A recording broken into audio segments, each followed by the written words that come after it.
to Empower Youth Finances. Today we are looking at the psychology of money. We are looking at all things emotions and beliefs, principles and values that we have that may affect or influence our financial decision making and behaviors. And I am with Letsha. And before we went to our quick break, forced in a way by the doorbell, you were talking about the spending problem and how that actually affects how we spend money, and particularly as you were speaking of how at 22 you actually had an income problem. You had a baby that you had to take care of, but you didn't sit there by yourself and say, I don't have money. You made a plan. You were selling sandwiches, and I'm sure having a responsibility like a beautiful child, affects your spending. And we're just talking about how young people and even just adults actually have a spending problem. More on. So please continue from there. I think the idea is rooted around the thinking or the principle that money is a tool, and if you look at money in that manner, then you will understand that you have to have objectives and goals for whatever money you come by. And this is important because if you don't plan for your money, or generally, there's a saying, if you fail to plan, then you're planning to fail. And the same with money. If you don't create an intentional plan for your money, then it becomes very difficult for you to use it in a way that is empowering for you.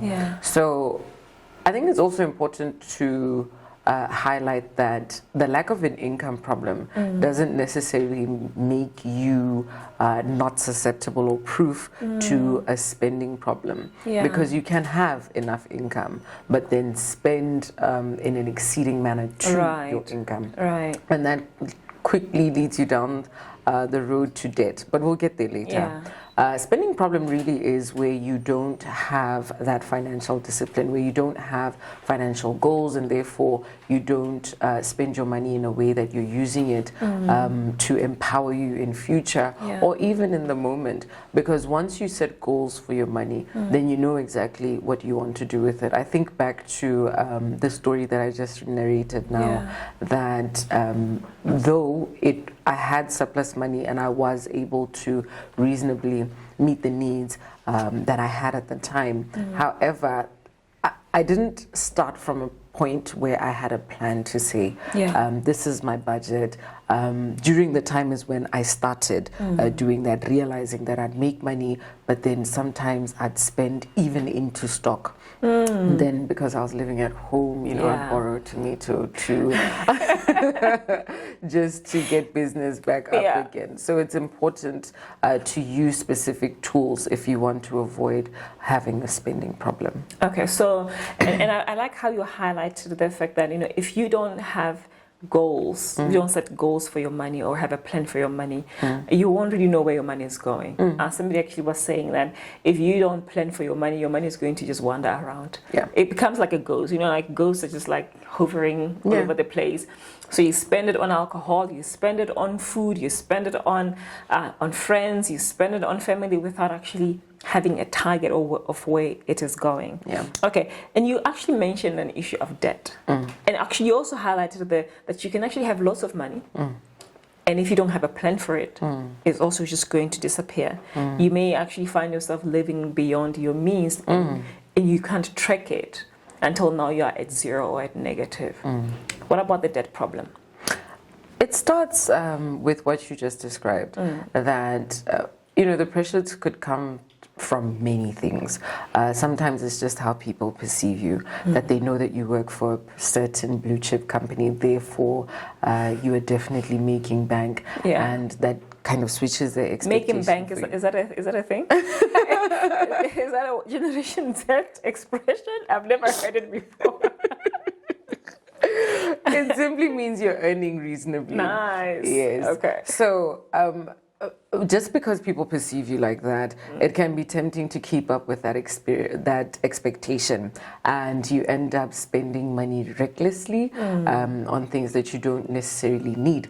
And it isn't always the case that you're spending on other people. Sometimes you're spending on yourself. You go get a personal loan and you don't get it for any specific reason. But why do they call it personal? They call it personal because it is not tied to any specific endeavor. Once the bank gives you that money, you are free to do whatever you want with it. And you're not free. You've tied yourself to the bank now. Exactly. Right? Yeah. But once you have a pay slip, you're able to go there and check gore o qualify la bokae. Yeah. And usually people get that money and they spend it without a plan of how they're going to return it, and that's how the debt problem traditionally starts, where you have spent other people's money, the bank's money, but you don't have a plan for how you're going to return it. Yeah. But because you're earning reasonably, it isn't really an issue. You know, you're making 50,000 a month, 5,000 in I can give it to the bank. But you don't realize that because of your status, certain parts of your life will also want to elevate at the same time. So if you have a 7-year-old like me, you want her to go to a specific school, you want to drive a certain car. That pressure, though, Yeah. how can we deal with that pressure? That requires a lot of emotional intelligence, Yeah. and also having discipline to follow goals. But it also requires vision, because you can have discipline but end up just being frugal. And Okay, I tell people to be frugal. Is there any? Can we talk about frugality that's like maybe on the extreme? yeah, And can we also talk about frugality that's actually like normal? Frugal, you're saving planning in 2 minutes, also stingy in 2 minutes. yeah. I'm not too sure about what what we perceive as extreme. Yeah. But I do think that frugality should be coupled with intention. Okay. I don't see the value in saving money for no reason. Money is a tool, and it should be used to empower yourself and the people whose lives you influence. So it's very important that as you are frugal, you're doing it for a reason. Otherwise, you're just going to keep stashing money away. Yeah. And this is a tool. It's like when you stash food away. With It food, expires. it expires quicker. But when Yeah. you think about things like inflation, buying power, money also kind of expires as well. It expires. Yeah.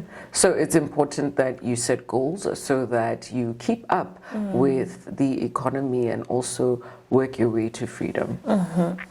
Okay, so you spoke about emotional intelligence, and I really hope that young people, you underline this lesson that money is a tool, and it's a tool that you can use for good, for bad, for fun.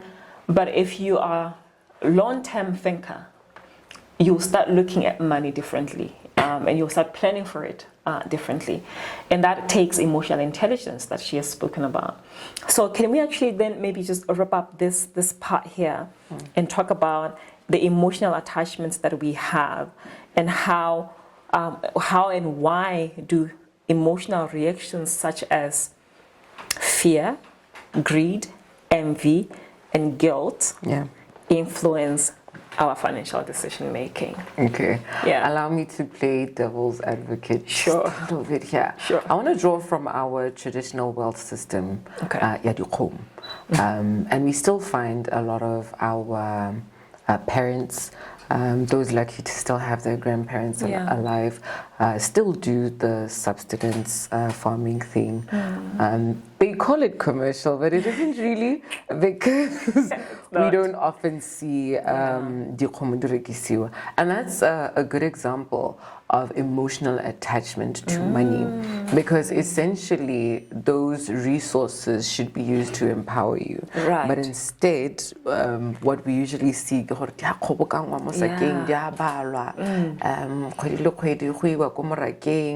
and there's costs involved in that as well. Modisa wa rekelwa dijo, wa accommodate o tlhokomelwa family, go na le mekento e rekiwang, there's feeds. So there is an investment. And with any business endeavor, you'd expect an ROI. But because of that emotional attachment to the resource, it makes it very difficult for us to be able to multiply the assets or see any return from that investment. So that is a typical example of how emotions can get in the way of us making good financial decisions. And I like that. I like the example because I think it is actually in every single you know, Botswana family somewhere. Especially some of us, you know, who we know. We know that experience. And Kgomo is one example. Yeah. As well. As well. Instead of actually giving more. So you're just putting in, but return on investment, I guess it's the emotions, how they feel. Instead of feeling guilty to sell or feeling some kind of, I don't know, pride, fear and pride as well, to, you know, to have ahead, instead of thinking of, okay, how can this asset really bring me money that can actually lead me to financial freedom? And we do it when we spend as well. Yeah. Thus having terms like moreiki.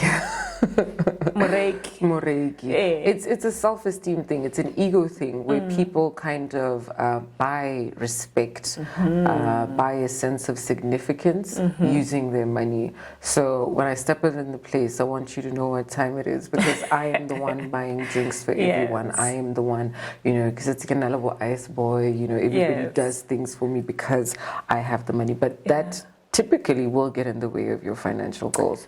I remember, sorry to cut you, I remember during COVID there was a video running, you know, doing rounds on social media about this guy who had gone to buy, and it was a club, I think there's an alcohol called Perry something? Don Perignon. Don Perignon. And how he said Don Perignon.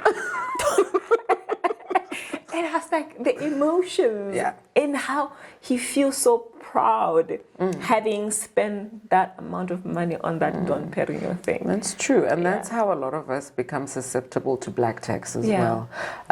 Because I was saying to somebody the other day that, you know, when we have the capacity to support people, we also have the capacity to create capacity for the people who we want to support.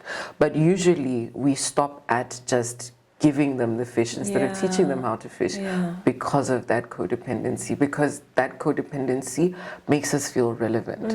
And these are some of the emotional issues that we see coming up when it comes to money issues. You know, as we talk about this now, it leads me to asking about, can we talk about money wounds and financial trauma? And I think to give you more time to, you know, freely speak before I cut you and go for a break, I think let's take a quick one. And then when we come back, we'll look at what money traumas are, what financial trauma is, and how we can heal those money wounds that we may be suffering from, influenced by experiences, whether from childhood, growing up, being with friends, or just living this Generation X life, right? Yeah. We'll be right back.